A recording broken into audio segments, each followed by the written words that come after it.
अब 1500 इन्हों क्या बोल रहे शिंदे अमित शाह लाडली बहन 1500 रुपए दे के 2000 तुम्हारे से निकाल ले रे। समझे आप, इसको बोलते गुजरात मॉडल। चाय मोदी जी चाय। नमक 12 रुपये था 25 रुपये हो गया। क्या नमक हलाली कर रहे। बैगन 15 रुपये था 40 रुपये हो गया। प्याज 15 रुपये 40 रुपये में आज। अब हमारी माँ और बहनों का फेवरेट आइटम एलपीजी सिलेंडर। वो एलपीजी सिलेंडर जो है मोदी जी इतना गैस छोड़े 10 साल में, माने लाइटर वेन में दिल पे नहीं लेना, 450 रुपये से 900 से 1000 रुपये में हो गया।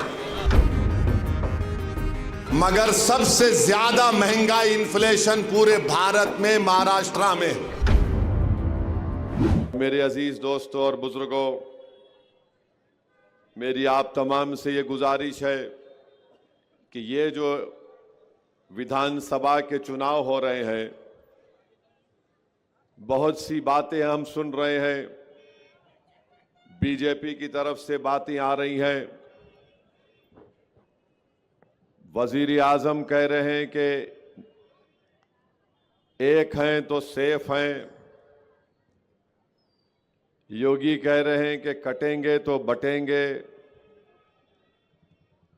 फडणवीस कह रहे हैं, क्या क्या कह रहे हैं आप जानते हैं। मगर बुनियादी बात इस विधानसभा में यह है कि सबसे बड़ा मसला कीमतों का है। जो आज बुनियादी जरूरत की चीजें जिनकी कीमतें आसमान को छू रही है, उसका जिक्र नहीं किया जा रहा है। खवातीन महाराष्ट्र के महिलाओं की सेफ्टी के बारे में कोई बात नहीं कर रहा है। मराठा रिजर्वेशन के बारे में कोई बात नहीं हो रही है। कोई ये जिक्र नहीं कर रहा है कि मुस्लिम अक़लियत पर कितने हमले हुए, जिसमें हालिया हमला वो था जो 70 साल के बूढ़े को ट्रेन के डब्बे में उसको मारा और पीटा गया। मेरे अजीज दोस्तों और बुजुर्गों, हम वजीर आजम को, फडणवीस को और शिंदे को बताना चाह रहे हैं कि ये जो ऐलान कर रहे हैं कि हम लाडली बहना में 1550 रुपये दे रहे हैं। मैं औरंगाबाद मार्केट का रेट नरेंद्र मोदी को, शिंदे को और फडणवीस को और अमित शाह को बता रहा हूं। अब रेट बोलेंगे तो वो समझेंगे कि हम वहां से पार्टी से एमएलए को रेट दे के ला लिए।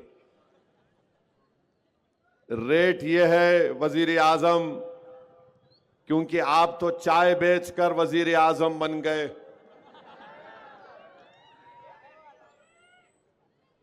जब आप गरीबी को इतने करीब से देखे हैं तो शायद आप जानते होंगे कि चावल आज वजीर आजम जब आप प्रधानमंत्री बने 30 रुपये में बिकता था, आज 72 रुपीस में आ गया। गेहूं आटा 20 रुपये था 45 रुपये हो गया। गेहूं 28 रुपये मिलता था, अब 42 हो गया। गुड़ 30 रुपये था, अब 55 के करीब। वजीर आजम आप चाय बनाकर ओबामा को पिलाए थे और इस सूट पहने थे। सूट के ऊपर आपने अपना नाम लिख लिया था, नामो नामो नामो। वो आज शक्कर जो आप वजीर आजम बने जब 20 रुपये में थी, आज 39 रुपीस में हो चुकी है औरंगाबाद में। मसूर की दाल 60 रुपये थी वजीर आजम जब आप बने थे मोदी, अब 155 रुपये हो चुकी है।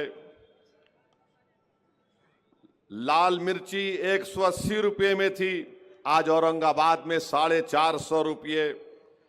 इमली 80 रुपये अब 220 में हो चुकी है। नमक 12 रुपये में था, सस्ता था मोदी, अब 25 रुपये हो गया। कौन नमक हलाली नमक हरामी कर रहा है, ये महाराष्ट्र की जनता को 20 तारीख को तय करना है। मीठा तेल 80 रुपये में था 2014 में, 10 साल में 160 रुपये हो गया। वजीर आजम, आप तो वेजिटेरियन है, मैं नॉन वेजिटेरियन हूं। भिंडी 20 रुपये में थी, अब 50 रुपये में हो गई। बैगन 15 रुपये में था, अब 40 रुपये में हो गया। तो हम लोग दक्षिणी जबान में क्या बोलते हैं, 20 तारीख को ये जितने हमारे खिलाफ खड़े बैगन को बोलो। हरी मिर्ची 40 रुपये में थी, मोदी के 10 साल में 100 रुपये हो गई। प्याज 15 रुपये 40 रुपये हो गई। आलू 12 रुपये था, 30 रुपये हो गया। टमाटे 15 रुपये थे, 50 रुपये में हो गया। एलपीजी गैस का सिलेंडर 450 में मिलता था 2014 में, अब 900 और 1000 के दरमियान में।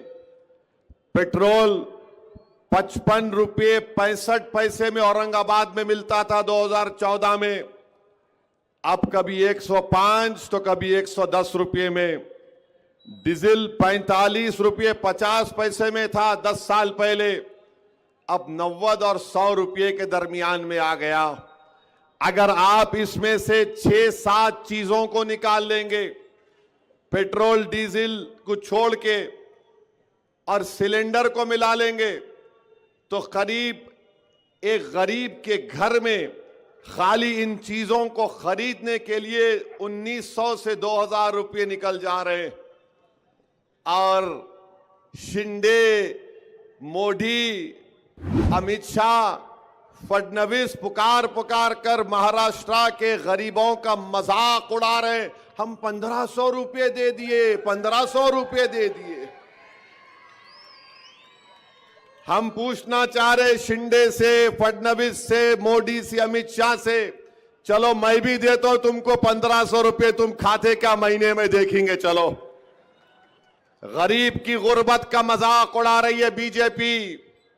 लाडली बहना एक 1500 रुपये डाल रहे, 1900 रुपये छीन ले रहे। इसको बोलते गुजरात स्कीम।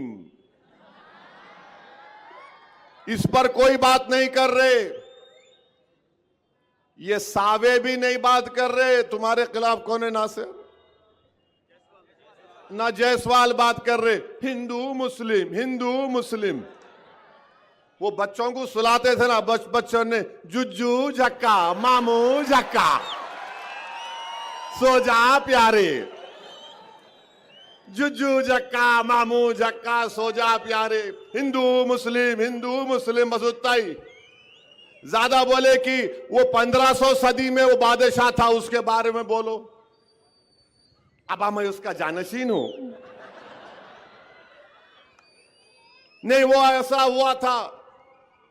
अरे 2024 की बात करो। 2014 से 24 में तुमने चावल, गेहूं, जवारी, गुड़, शक्कर, मसूर की दाल, इमली, नमक, मीठा तेल, लाल मिर्ची का पाउडर, भिंडी, बैगन, ये सब आसमान को छू रहे।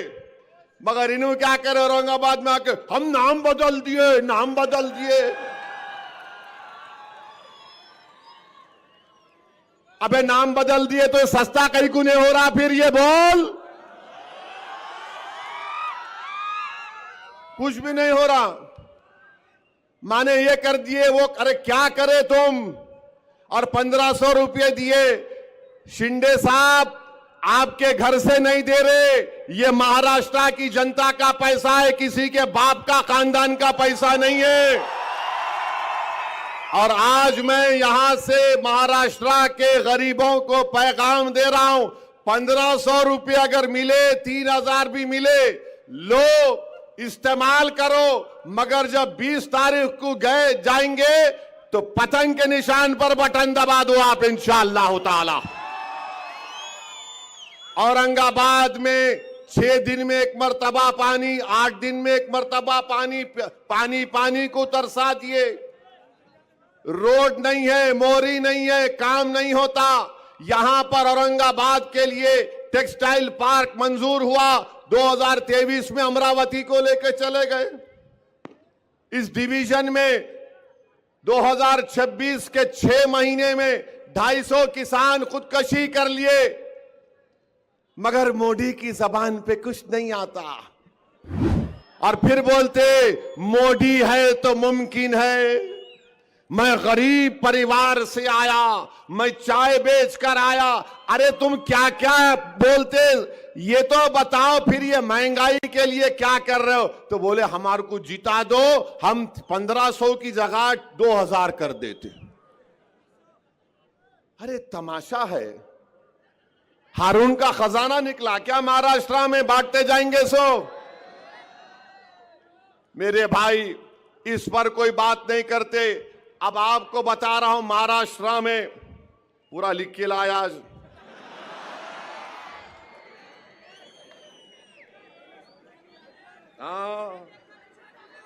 कहां है जी?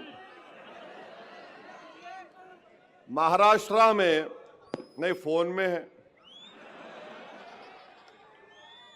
फोन में सब है, सबका भी है, उनका भी है, उन पे भी बोलता हूं। हाँ, पूरे हर डॉक्टर का इलाज हकीम करता है ये। हाँ,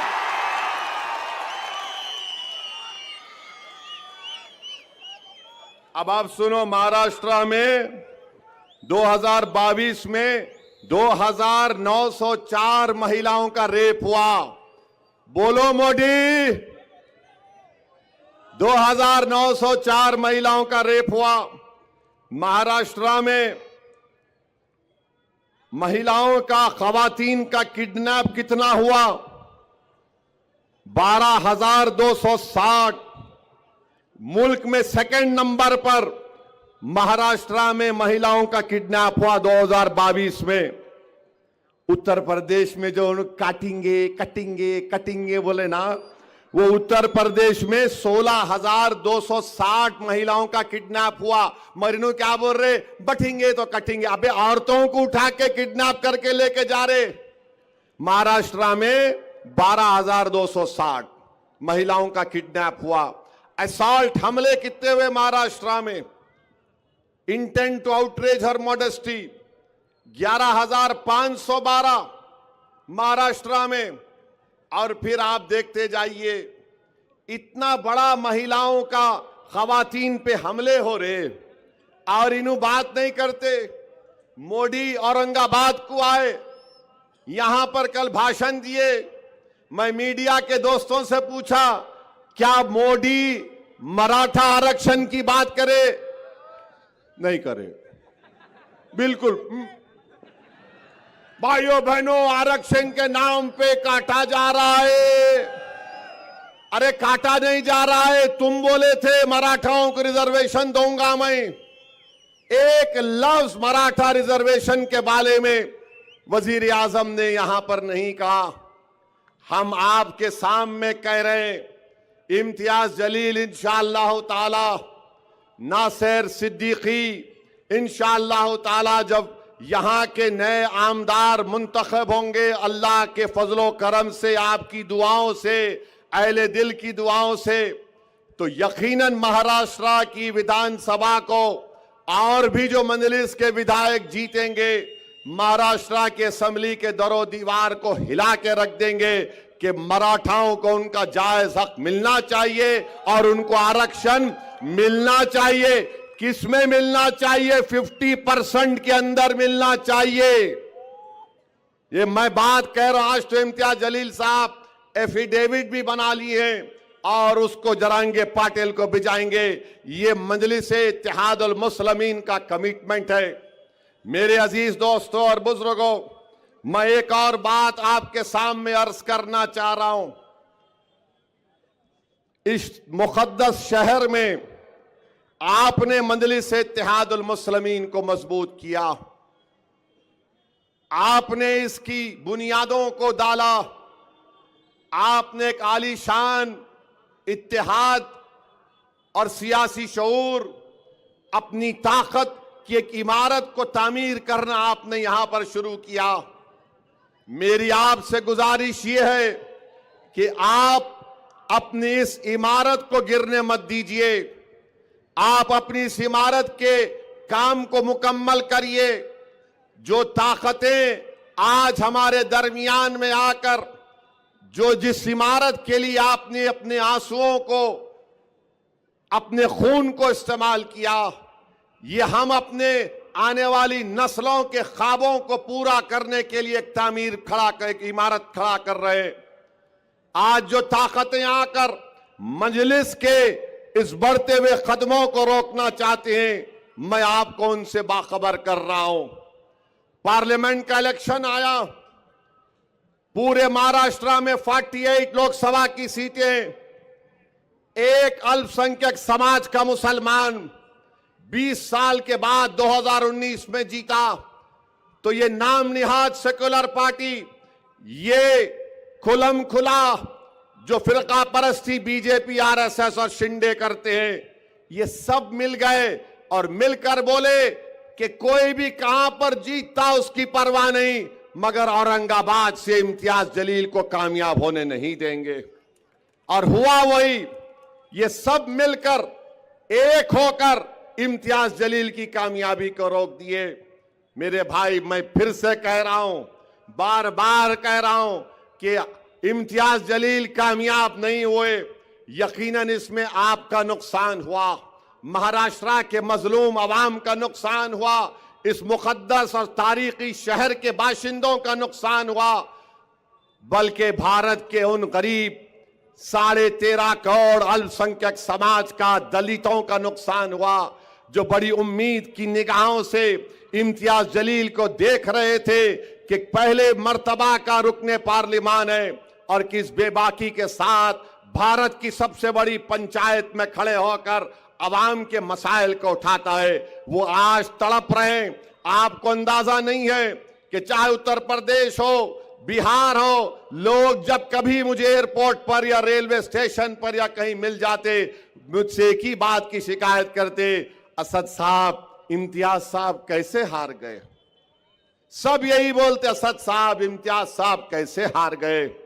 मेरे भाई, इम्तियाज जलील की कामयाबी नहीं हुई और उसकी वजह से मैंने अपने एक बाजू को खो दिया, मैं अपने एक बाजू को खो दिया। मैं आपके सामने झोली फैलाकर आपसे इत्तेहाद की भीख मांग रहा हूं, औरंगाबाद के गयूर अवाम, मैं तो अपने एक बाजू से खो दिया, मगर तुम इम्तियाज जलील और नासिर सिद्दीकी को कामयाब करोगे इंशाअल्लाह ताला। ये ना सिर्फ आपके लिए, सेंट्रल और ईस्ट के लिए जरूरी है, उसके तरक्की के लिए, बल्कि महाराष्ट्र की विधानसभा में कोई जाकर लड़े आपके लिए, आपकी आवाज बनकर लड़े। दूसरे भी लड़ रहे हैं जो 5 मिनट 2 जुमले सही नहीं बोल सकते, जो 5 मिनट 2 जुमले सही नहीं बोल सकते, अलिफ को ते को जीम बोलते, समझे आप? अलिफ को ते को जीम बोलते, 2 चश्मी है भी नहीं मालूम, उनको जेर जबर नहीं मालूम, मगर गाली देंगे असदुद्दीन अवैसी को और इम्तियाज जलील को। आपको महाराष्ट्र की विधानसभा में सोचो, तसव्वुर की दुनिया में लेके जाता हूं, अगर इम्तियाज जलील महाराष्ट्र की विधानसभा में खड़े होगा, सोचो आप, कोई खड़े होकर अगर कोई बदतमीजी करेगा तो कौन उसका दलीलों के साथ जवाब देगा? किस में इतनी काबिलियत है? कौन मुदल्लिल तरीके से हुकूमत को अपने दलाइल से झुका देगा? तो वो इम्तियाज जलील और नासिर सिद्दीकी होंगे इंशाअल्लाह ताला। ये जो लड़ रहे हैं ना, जीतने के लिए नहीं लड़ रहे हैं, हराने के लिए लड़ रहे हैं। अच्छा, ये क्या महाविकास अघाड़ी है? ये क्या महाविकास अघाड़ी है? ईस्ट से कांग्रेस लड़ रही है, समाजवादी पार्टी भी अघाड़ी का हिस्सा है, मगर उनका कैंडिडेट यहां पर है। मालेगांव में उनका कैंडिडेट है, कांग्रेस का भी है। धूलिया में फारूक शाह के खिलाफ समाजवादी भी है और उद्धव ठाकरे का भी कैंडिडेट है। ये क्या प्लानिंग क्या है? वही प्लानिंग जो पार्लियामेंट में किए थे कि पूरे मिलके इसको हरा देंगे, मंजलिस को हरा देंगे। जीतना इनका मकसद नहीं है मेरे भाई, हराना इनका मकसद है। अगर आप मंजलिस के हक में वोट देंगे तो आप अपनी क़यादत को मजबूत करेंगे। आपको अपनी सियासी क़यादत को मजबूत करना है। और याद रखिए, अगर सियासी क़यादत नहीं होगी, हम अपने मसाइल को हल नहीं करवा सकते। महाराष्ट्र में आपने शुरुआत की, आपने बताया दुनिया को कि सरजमीन हैदराबाद के आगे भी, उसके बाहर भी हम औरंगाबाद की आवाम ने अपनी सियासी क़यादत को बनाने का काम शुरू कर दिया। इसीलिए तमाम के तमाम तकलीफ में आ गए। आज आप बताइए क्या वजह से मंजलिस की मुखालिफत हो रही है? क्यों तुम मुखालिफत कर रहे हो? मकसद एक ही है, अगर ये दो जीत जाएंगे तो महाराष्ट्र के 288 की असेंबली पर हावी हो जाएंगे। इनको मालूम कि अगर ये मंजलिस के नुमाइंदे जीत कर महाराष्ट्र की विधानसभा में जाएंगे तो सेटिंग नहीं होगी, फिक्सिंग नहीं होगी।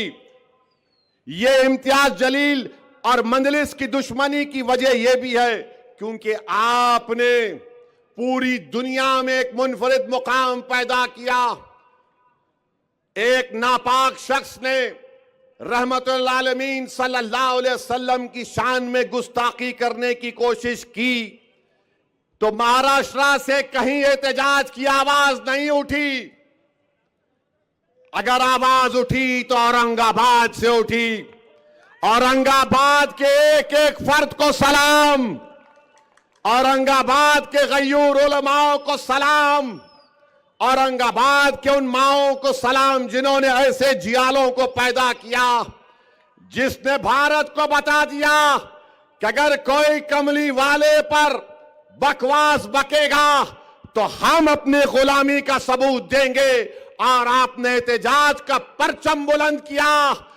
दुनिया हैरान थी, बीजेपी परेशान थी, आरएसएस डर गई। ये आखिर क्या हो गया औरंगाबाद की आवाम को कि हजारों की तादाद में गाड़ियों में निकलते हैं और कहते हैं लब्बैक या रसूल अल्लाह, लब्बैक या रसूल अल्लाह। यही वजह है कि आज मजलिस के खिलाफ एक मंसूबा बनाया गया। आपके इत्तेहाद के किले को कमजोर करने के लिए, आपके इश्क नबवी को देखकर, आपके गुलामी नबवी को देखकर ये तमाम बातिल ताकतें कोशिश कर रही हैं कि आपको रोका जाए। और कैसे रोका जाए? फर्द को रोक सकते, मगर जमात को रोकने का तरीका ये इनके पास है कि इनके उम्मीदवारों को कामयाबी से रोक दिया जाए। ये अब आपको फैसला करना है। आप तमाम को एक होकर 20 तारीख के दिन आपको अपने वोट का इस्तेमाल करना है। पतंग के निशान पर बटन दबाकर आप पैगाम दीजिए उन लोगों को जो हमारे इत्तेहाद को कमजोर करना चाहते हैं। मैं आपसे वादा कर रहा हूं और मैं आपसे अपना गिरेबान फैलाकर आपसे भीख मांग रहा हूं। औरंगाबाद की आवाम, आपने मुझे बहुत मोहब्बतों से नवाजा। मैं आपका मखरूज हूं और जिंदगी भर मखरूज रहूंगा। 20 तारीख के दिन तुम मेरे इस पैगाम को लेकर जाओ कि उम्मीदवार इम्तियाज या नासिर नहीं, उम्मीदवार असदुद्दीन ओवैसी है तुम्हारे सामने। याद रखो, मैं तुम्हारे सामने खड़ा हुआ हूं। मैं तुम्हारे लिए आवाज उठाते रहूंगा।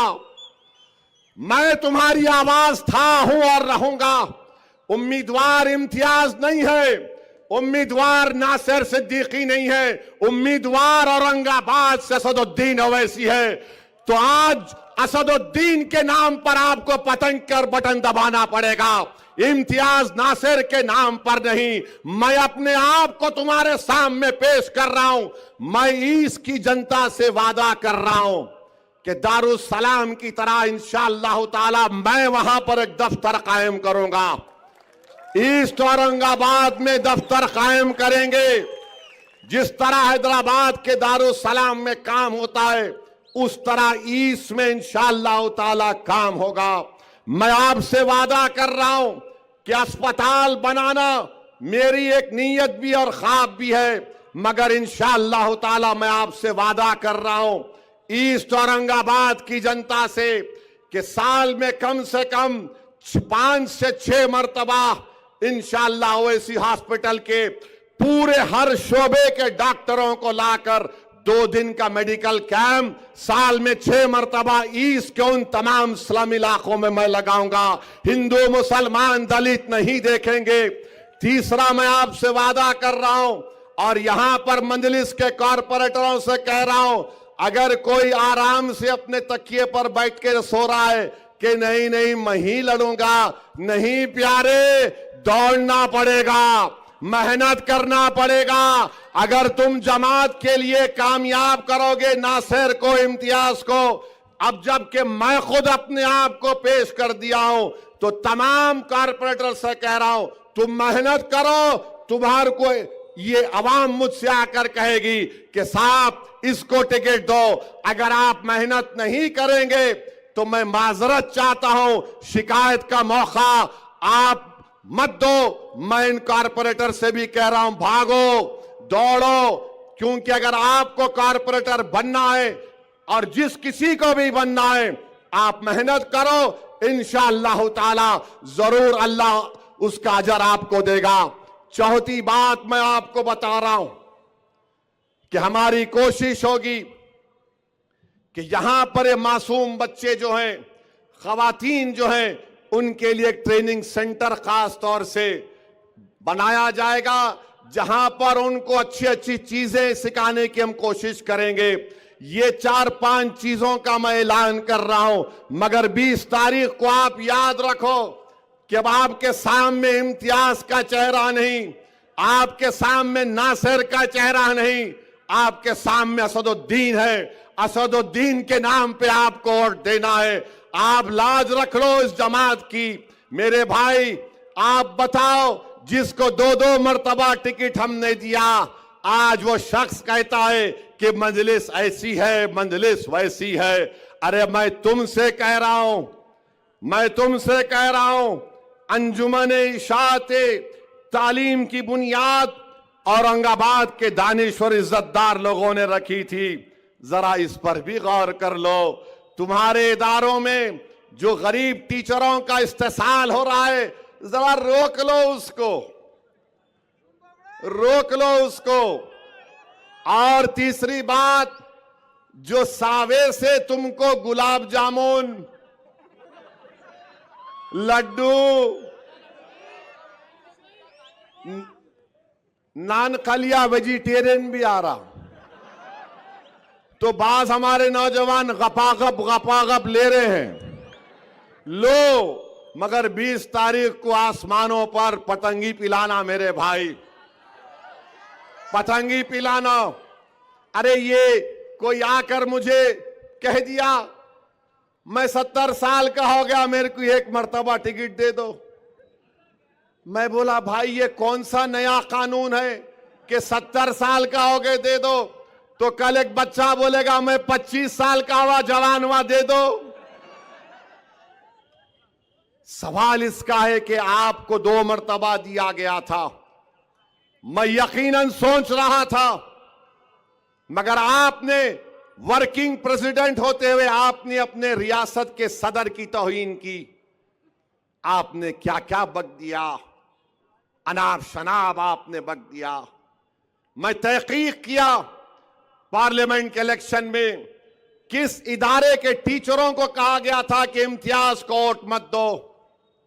मेरे भाई, अब आप बताइए, कोई भी जमात ऑर्गेनाइजेशन में को ऐसा काम हो सकता है क्या? किसी शायर ने अच्छा कहा था, हमको उनसे थी कब उम्मीद वफा, जो नहीं जानते वफा क्या है। मैं यकीनन उलमाए कराम की इज्जत करता था और करता रहूंगा। इख्तलाफ राय है और रहेगा, इसमें कोई दो राय नहीं है। मगर मेरे भाई, ये हमारे उलेमा हैं, ये अंबिया के वारिसीन हैं। हम इख्तलाफ इनसे कर सकते हैं, मगर इनकी तौहीन हम अपनी जबान या अपने लिखत से नहीं करना चाहिए, बिल्कुल नहीं करना चाहिए। इख्तलाफ करो, बोलो कि हमको आपके फैसले को हम नहीं मानते और पतंग के निशान पर बटन दबाएंगे इंशाअल्लाह ताला। इख्तलाफ हो सकता है, मगर किसी की बेइज्जती नहीं कर सकते। ये आज भी हमारे उलेमा हैं, कल भी रहेंगे। ये अंबिया के वारिसीन हैं, इनकी इज्जत करना। इख्तलाफ राय जरूरी है, जमहूरियत है, इसमें कोई वो बात नहीं है। और आप जानते हैं कि मुफ्ती अब्दुल सत्तार साहब बैठे हुए, NIA का वाकया हुआ, और जब NIA आई थी तो हमारे मौलाना इम्तियाज जलील के साहब के घर पे चले गए।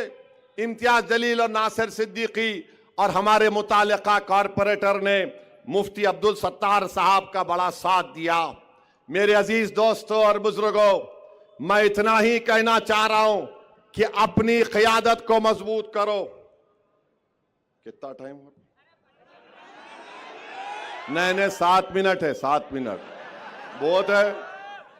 पार्लियामेंट में इम्तियाज साहब को पूछो आप, 4 मिनट में पूरों की हम टाइम कच्ची कर देते यहां से लेके वहां तक। और एक बात याद रखिए, ये अतुल सावे जो है अब एक प्रोग्राम बना रहे, मैं टूरिज्म पे लेके जाता हूं तुम्हारे को। कौन चलता दरगाह को, कौन चलता यहां पे, सुना के 3-4 हजार लोगों का प्रोग्राम बना रहे। मेरे भाई, आप हरगिज उसके इस ऑफर को कबूल मत करिए, हरगिज मत करिए। अगर आप जाएंगे, उसका मकसद एक ही है कि 20 तारीख को आप अपना वोट ना डालें, तो आप एहतियात करिए। टूरिज्म का बहुत वक्त है। इंशाअल्लाह ताला मैं औरंगाबाद आऊंगा, आप और हम मिलकर खुलदाबाद जाएंगे, दौलताबाद जाएंगे, और वो मकबरे को भी देखना है मेरे को। अब नहीं मालूम, वहां गया तो फिर मीडिया बोलेंगी कहां गए, कहां गए, कहां गए, किधर गए, किसके पास गए। मगर ये इनकी साजिश है। तो आपसे गुजारिश है कि डरने और घबराने की जरूरत नहीं है। मेरी आपसे यही फिर से इल्तिजा कर रहा हूं, अपने वोटों का सही इस्तेमाल करिए। ये जो नादान लोग हैं, अरे ये समाजवादी का उनका अध्यक्ष है, वो बोल रहा है कि मुस्लिम अक़लियत को नेता की जरूरत नहीं है।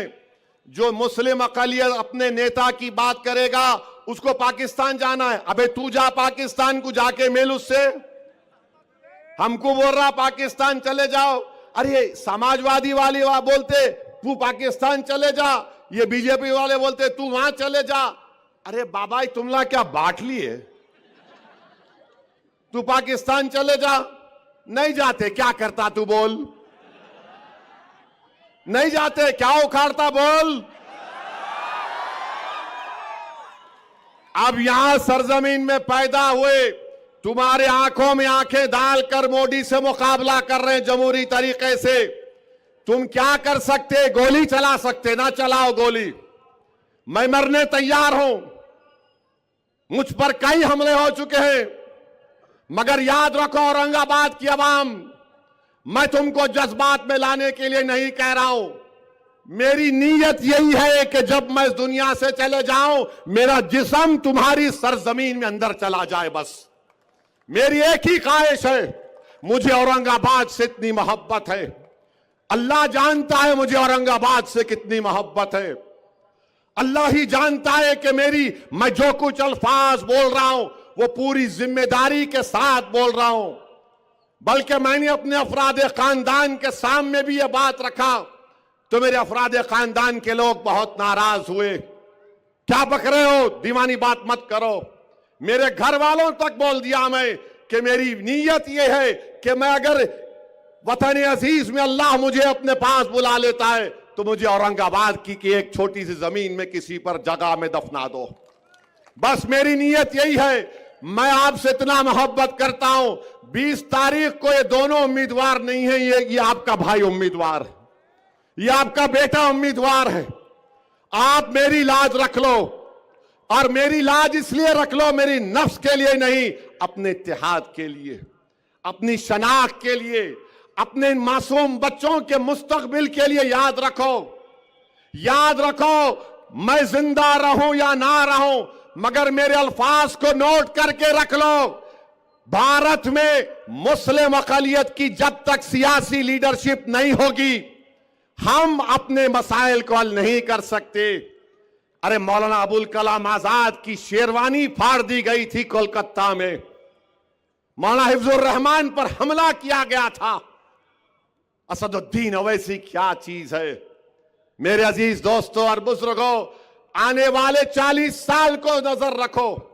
मेरी कोशिश यही है कि मैं, इम्तियाज नासिर, हमारे तमाम मजलिस के अरकान जब इस दुनिया से चले जाएंगे, हम यही चाहते हैं कि इस सरजमीन में 40 साल तक, 50 साल तक ऐसे लोग तैयार हो जाएं जो आपकी खिदमत कर सकें, जो असदुद्दीन इम्तियाज जलील से ज्यादा काबिल हो, जो नासिर सिद्दीकी से ज्यादा अवाम में जज्बा रखें खिदमत का। ये काम हमको करना है। 20 तारीख के दिन तुम सिर्फ वोट डालने नहीं जा रहे हो, तुम 20 तारीख को वोट पतंग के लिए इसलिए डाल रहे हो क्योंकि तुमको 40 साल तक तुम्हारी आवाज रहना औरंगाबाद में। और अगर अल्लाह से मेरी यही दुआ आती है कि अल्लाह सुबह क़यामत तक मजलिस इत्तेहादुल मुस्लिमीन को ताकत दे, मजलिस इत्तेहादुल मुस्लिमीन, और हमारे जो ख्वाबें हैं अल्लाह उन ख्वाबों को पूरा कर दे। मेरे भाई, अल्लाह ने मुझे बहुत कुछ दिया, मगर मैं दौड़ा दौड़ा फिरता हूं। वक्फ का बिल हमारे सामने है। ये वक्फ का बिल अगर कानून बनेगा, मस्जिदें, दरगाहें, खानकाहें, कब्रस्तान गैर महफूज हो जाएंगी। तो वक्फ को बचाने के लिए 20 तारीख के दिन आपको पतंग के निशान पर बटन दबाना है। मेरा हाथ उठाकर जवाब दीजिए, क्या आप हिम्मत के मजाहरे करेंगे? क्या आप उम्मीद के मजाहरे करेंगे? क्या आप डरेंगे? क्या आप अपने हिम्मत और हौसले को बुलंद रखेंगे? क्या आप औरंगाबाद में असदुद्दीन ओवैसी को वोट देंगे? क्या आप असदुद्दीन ओवैसी को वोट देंगे? क्या आप अपनी जमात की क़यादत को मजबूत करेंगे? क्या आप उलमाओं की इज्जत करेंगे?